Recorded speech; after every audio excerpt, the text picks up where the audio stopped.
시간 1부의 두 번째 코너 이어가 보도록 하겠습니다. 도움 말씀 주실 전문가분과 반갑게 인사 먼저 나눠볼게요. 이 시간에 이성우 대표님과 함께 보도록 하겠습니다. 대표님 안녕하십니까? 네, 안녕하세요. 네, 반갑습니다.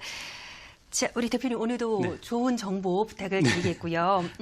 대표님과 함께 보면서 다양한 정보 드릴 텐데 저희가 방송 중에 제공하고 있는 내용은 투자 판단에 대한 조언일 뿐 해당 부동산의 가치나 상승 하락을 보장하지는 않는다라는 부분을 유념하시면서 대표님의 귀한 말씀을 귀 기울여 보시면 좋을 것 같습니다.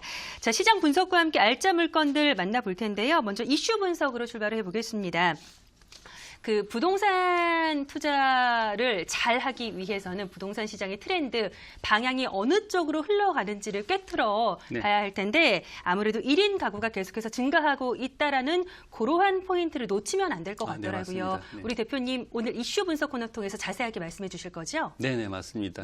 네, 그 인구 변화에 따른 부동산의 동향인데요. 그만큼 인구가 이제 앞으로 어떻게 진행이 될 것인가. 지금 뭐 다가족에서 지금 핵가족화가 지금 돼가고 있는데 지금 핵가족보다도 핵가구화가 되고 있다는 게 지금 요즘의 특징입니다. 그만큼 1, 2인 가구가 그만큼 늘어난다는 추세인데요. 여기에 따른 부동산 동향이 어떻게 변할 것인가에 대해서 잠깐 말씀을 드릴까 합니다. 시청자 여러분 예전에 기억나실는지 모르겠습니다. 2000년대 초반까지만 해도 이 산하 제한을 위해서 정부에서 정책을 펼쳤었죠. 아파트 당첨의 기회를 준다거나 아무튼 뭐 강력한 정책을 통해서 남자들한테는 정관 수술을 하게 되면 그 예비군 훈련을 면제를 해주는 그런 게 있었습니다. 그만큼 여성들에게도 난간 수술을 하게 되면 어떤 그 혜택을 주고 이러한 경험이 있는데 아무튼 뭐 슬프기도 하고 웃기기도 합니다. 지금 현재로 보게 되면. 지금 현재 OECD 국가 34개국 중에서 우리나라가 최하위에 지금 출산율을 보이고 있습니다. 그만큼 저출산이 문제가 되는데요. 저출산이 앞으로 국민들한테 우리나라 경제에 어떠한 크게 영향을 미치는지 보게 되면 생산 가능 인구가 그만큼 줄어들게 되면서 우리나라의 어떤 그 경제적으로 안 좋아지는 경우가 발생될 수밖에 없는 그런 상황입니다. 이러한 절박감을 많이 느껴야 되는데 국민들이 그러한 부분을 피부로 느끼지 못한다는 부분이 가장 큰 문제라고 볼 수가 있겠죠.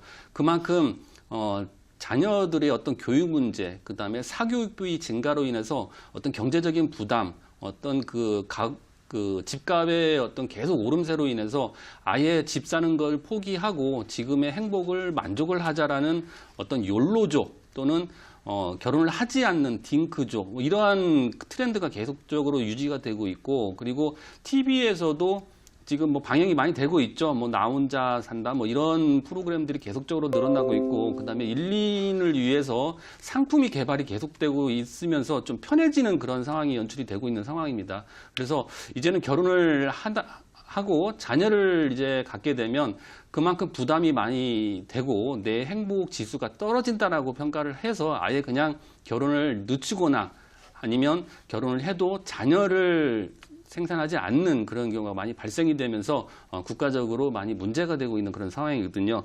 그래서 저출산으로 인한 결과를 보게 되면 2000년대만 해도 10쌍 중 1쌍이 무자녀 부부였다면 2015년에는 3쌍 중 1쌍이 무자녀 부부입니다. 근데 앞으로 28년 후에는 1인 가구가 계속적으로 증가로 이제는 2집 중에 1집이 무자녀 가구가 된다라는 그런 통계청 발표가 있었습니다. 그만큼 심각한 상황인데요. 여기에 따른 부동산 변화가 어떻게 되느냐? 작년에 좀 많이 유행이 됐었죠. 협소주택, 뭐 땅콩주택 해가지고 1, 2인 가구들이 그 거주할 수 있는 그런 공간들이 많이 이렇게 늘어나는 그런 추세였었는데요.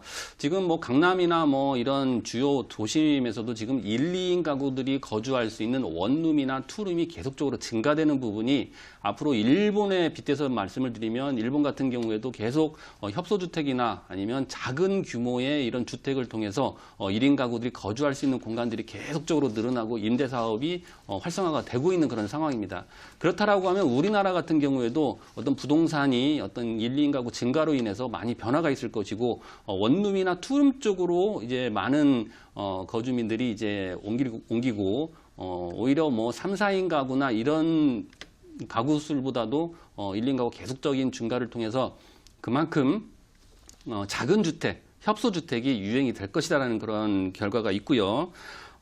한국건설산업연구원이 통계청에서 이제 발표된 부분이 이제 2015년에서 2045년 장내 가구 추계 자료를 분석을 해봤는데요.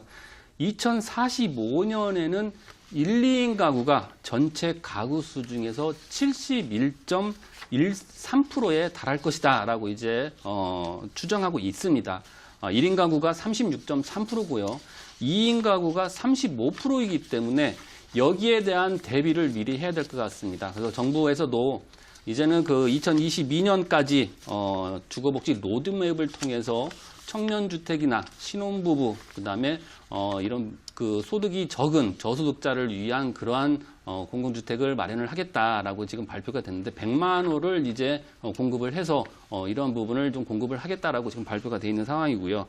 1, 2인 가구 증가로 가구 수는 전국적으로 증가하지만 가구당 평균 구성원 수가 줄어들기 때문에 그만큼 협소주택이나 원룸 오피스텔, 투룸 규모의 이런 주택 그리고 직주 근접형의 그리고 교통이 편리한 쪽으로 이제 많은 월세 수요, 그다음에 전세 수요가 늘어날 것이라는 전망을 해봅니다. 좋습니다. 시장의 현재 트렌드에 대해서 이성우 대표님의 꼼꼼한 이슈 분석 함께 해보셨습니다.